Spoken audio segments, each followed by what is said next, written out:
पांडव और कौरवों की ये जो कथा है, ये बड़ी अद्भुत कथा है।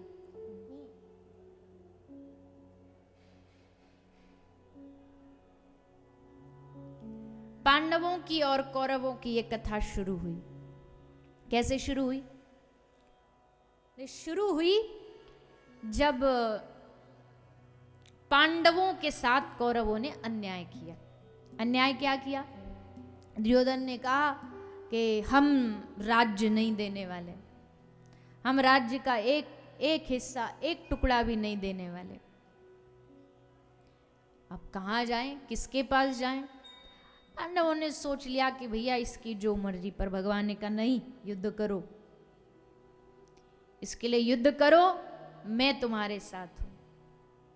और फिर भगवान श्री कृष्ण ने एक बंटवारा किया। इतिहास का सबसे अनफेयर बंटवारा था ये, सबसे अनफेयर। अनफेयर क्यों था? एक तरफ भगवान कह रहे हैं कि मेरी नारायणी सेना दे रहा हूं, और दूसरी तरफ किसको दे रहा हूं? तो दूसरी तरफ मैं अपने आप को दे रहा हूं। नारायणी सेना क्या करेगी? लड़ेगी, युद्ध करेगी। मैं क्या करूंगा? खाली बैठ के देखूंगा, बस कुछ नहीं करूंगा।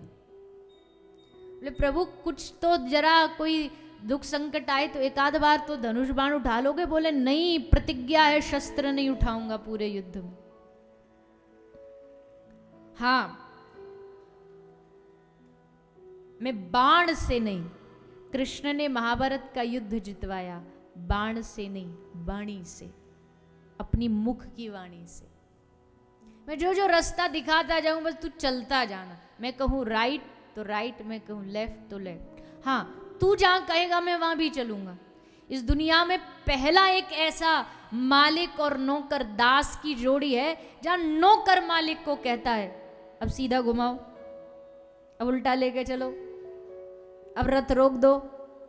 जो काम मालिक का है वो दास कर रहा है, वो अर्जुन कर रहा है, और जो मालिक है वो बैठा बैठा उसके सारे ऑर्डर्स को फॉलो कर रहा है।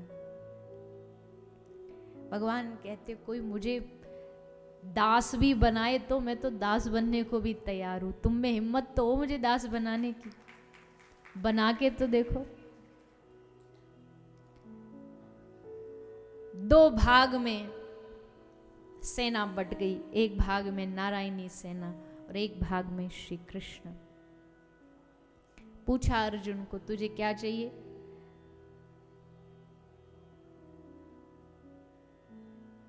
दुर्योधन घबराया हुआ है।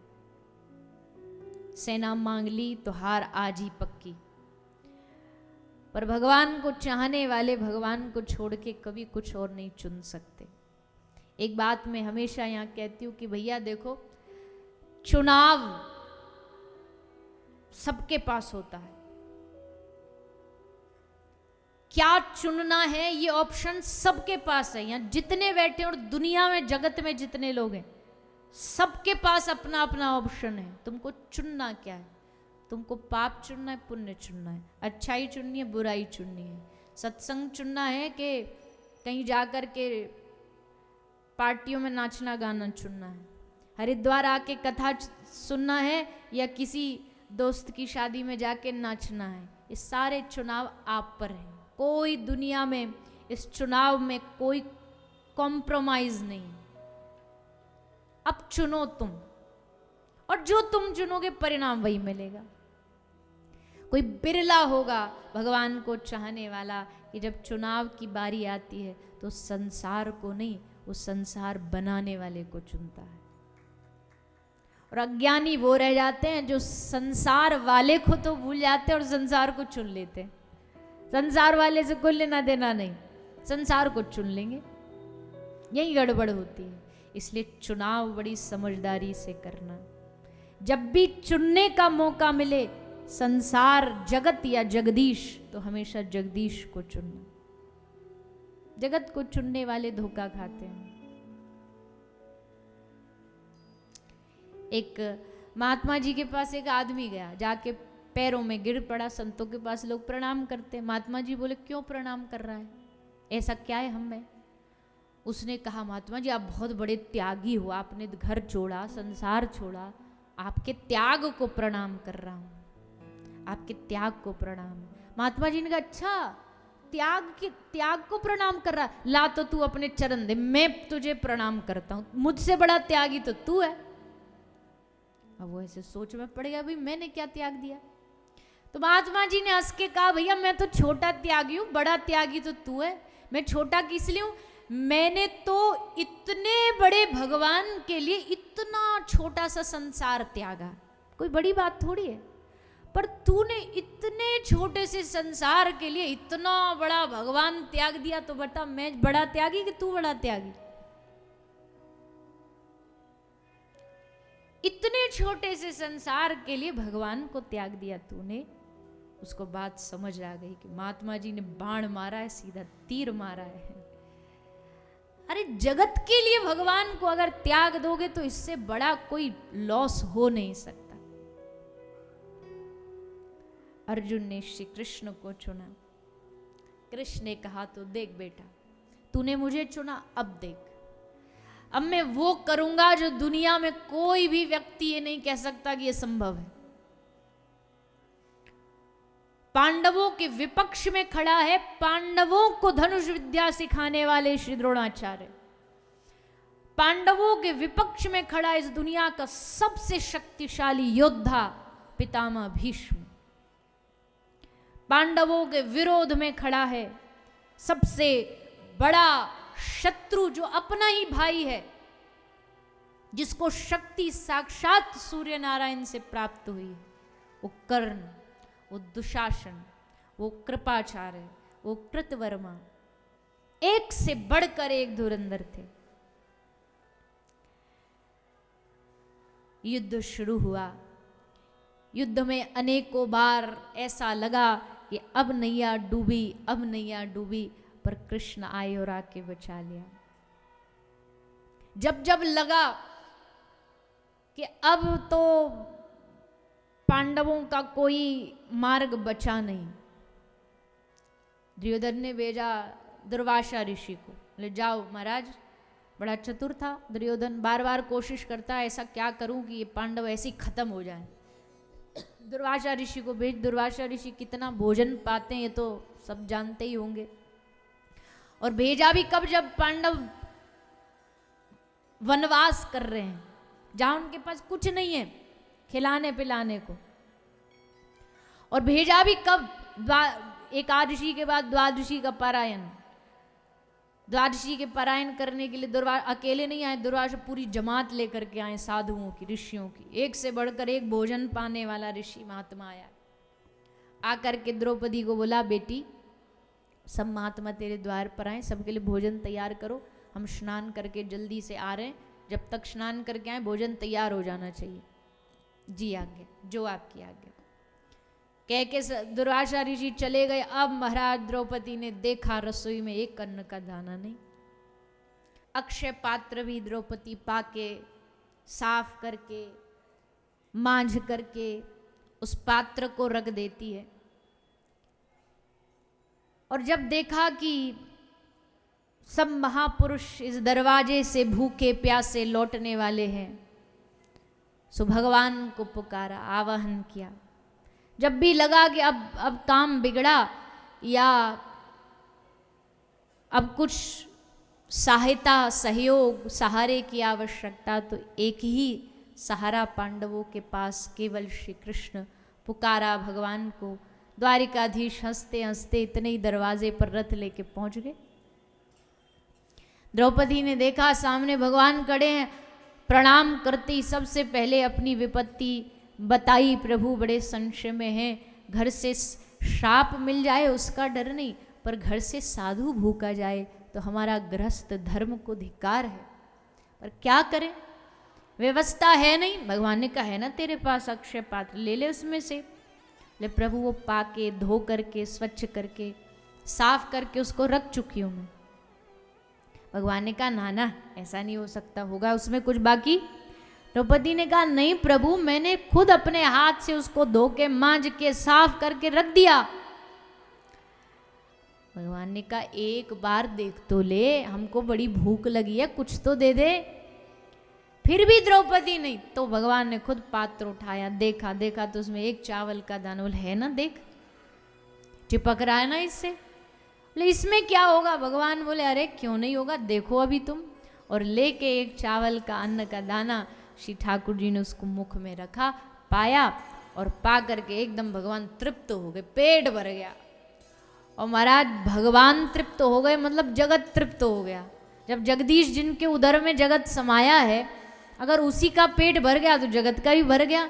यहाँ भगवान ने एक चावल का दाना लिया, वहां जितने महात्मा थे ना गंगा के घाट पर सबको डकार आने लगी।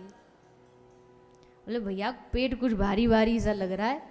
दुर्वासा ऋषि बोले चलो मैं तो भोजन की बोल के आया। बोलो चलो भोजन, पानी भी पियेंगे तो उल्टा वमन हो जाए, इतना पेट भरा, हम नहीं जा रहे महाराज, हम तो चलते हैं अपनी अपनी कुटियाओं में। और सब प्रणाम करके चले गए। दुर्वासा ऋषि वहीं बैठे बैठे समझ गए कि वो आ गया है माँ, ये उसी का कमाल है, ये उसी ने किया है कि भूख के मारे मरे जा रहे हैं, अब इनके पेट में एक बूंद पानी की जगह नहीं बची। ऐसे चमत्कार ठाकुर जी करते हैं।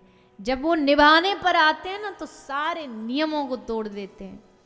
जो असंभव वस्तु होती ठाकुर जी उसको संभव करते हैं।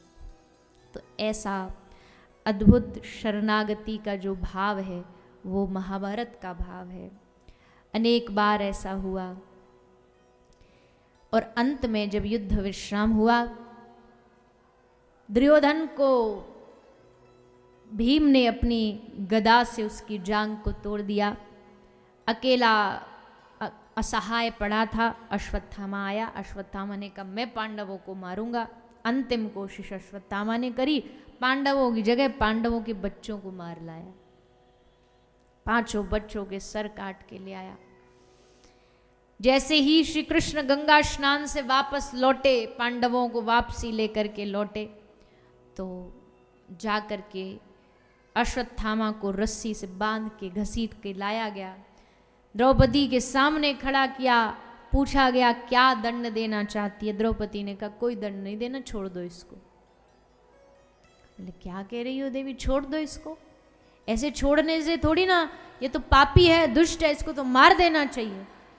द्रौपदी ने कहा मारने से मेरे बच्चे लौट आएंगे क्या, मेरे मन को शांति मिल जाएगी क्या, उल्टा इसको मार करके इसकी माता दुखी होगी, उसकी बद्दुआ, उसका श्राप जो हमारी गुरु माता है वो हमें मिलेगा, हम गुरुद्रोही माने जाएंगे, ब्राह्मण हत्यारे माने जाएंगे, इसलिए छोड़ दो इसको। द्रौपदी की बात सुन करके छोड़ दिया गया। पर भैया सांप को कितना भी दूध पिलाओ उगलेगा जहरी, उगलता विषी है। सोई जा करके उसने उत्तरा के गर्भ में ब्रह्मास्त्र छोड़ दिया। उत्तरा के गर्भ में कौन थे? उत्तरा के गर्भ में पल रहे इस कथा के सबसे उत्तम श्रोता राजा परीक्षित। छोटे से बालक शिशु गर्भ में, ब्रह्मास्त्र आया, प्रहार हुआ, मृत्यु हो गई। उत्तरा भागी भागी भगवान की शरण में पहुंची। भगवान ने उत्तरा के गर्भ में प्रवेश करके राजा परीक्षित को जीवित करके जीवन दान दिया। जाने ही वाले थे भगवान द्वारिका की, इतने में ही सारे हस्तिनापुर के लोग, द्रौपदी, माता कुंती, 5 पांडव सब आकर के भगवान को विदा करने के लिए खड़े हो जाते हैं और भगवान के सामने खड़े होके खूब रोते हैं। कुंती ने कहा प्रभु जीवन में जब जब हमारे ऊपर विपत्ति थी आप हमारे संग थे, सुख आया और आप साथ छोड़ के चल पड़े, इसका मतलब तो यही है प्रभु सारा जीवन विपत्तियों से भर जाए, दुखों से भर जाए, कम से कम आप साथ तो खड़े रहोगे। ऐसा दुख जो आपकी याद दिलाए वो दुख नहीं, वो तो दुनिया की सबसे बड़ी संपत्ति है, सुख है। माता कुंती ने भगवान से दुख का वरदान मांगा। द्रौपदी भी वहीं खड़ी है। द्रौपदी अपने जीवन की उस घटना को याद करती हैं कि प्रभु जब लगा था कि अब कोई आशा ना बची, दुशासन साड़ी खींचता जा रहा है, मैं चारों ओर घूमती घूमती बस कृष्ण कृष्ण कृष्ण गोविंद माधव ये नाम लेकर के उच्चारण करके आपको बुलाती हूँ, और तभी प्रकट हो करके वसन रूप भये श्याम। आज तक भगवान को राम रूप में देखा, कृष्ण रूप में देखा, पर आज भगवान ने साड़ी का रूप ले लिया, वस्त्र का रूप ले लिया, पर लाज जाने नहीं दी। यही बाबा सूरदास जी अपना भाव व्यक्त करते हुए गाते हैं। 2 पंक्ति गाएंगे सभी। सूर बाबा कहते हैं, प्रभु आपने इतिहास के उदाहरणों को पढ़ें तो आपने इन सब का साथ दिया, इनकी लाज नहीं जाने दी। अब मेरी बारी है, अब मैं हूं आपकी शरण में, अब मुझे स्वीकार करना पड़ेगा। या तो मेरे भीतर इतनी शरणागत भाव दे दीजिए कि आपको मजबूर हो जाना पड़े मेरा साथ देने के लिए।